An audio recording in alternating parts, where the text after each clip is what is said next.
Koperasi Dinas Lingkungan Hidup dan Kehutanan DLHK Aceh bersama Bagian Kesatuan Pengelolaan Hutan BKPH Lambeso kembali menangkap truk intercooler bermuatan kayu yang diduga hasil pembalakan liar dari hutan negara di Calang, Kabupaten Aceh Jaya.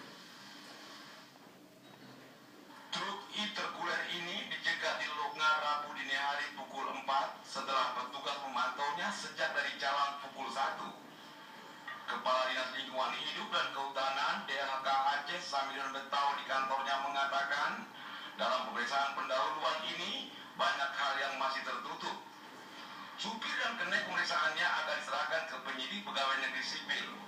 Sedangkan 2 orang pengawal mengendarai mobil lain kalau betul oknum diserahkan ke pimpinan untuk diproses.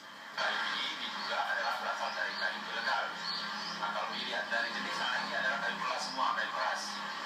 Ini kemungkinan besar adalah kayu berasal dari hutan negara.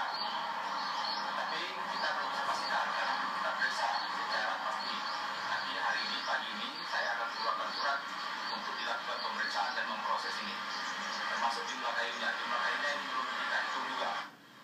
Berdasarkan pengakuan supir dan kenek truk, kayu itu untuk dipakai sendiri.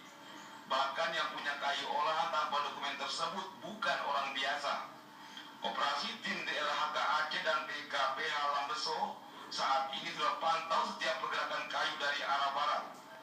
Walaupun belum bisa menghentikan secara total, akan terus diupayakan. Jika ada anggota DLHK yang terlibat dalam pergerakan kayu ilegal, pasti dikenakan sanksi, termasuk juga yang tidak aktif dipindah tugaskan. Tim Liputan TVRI melaporkan.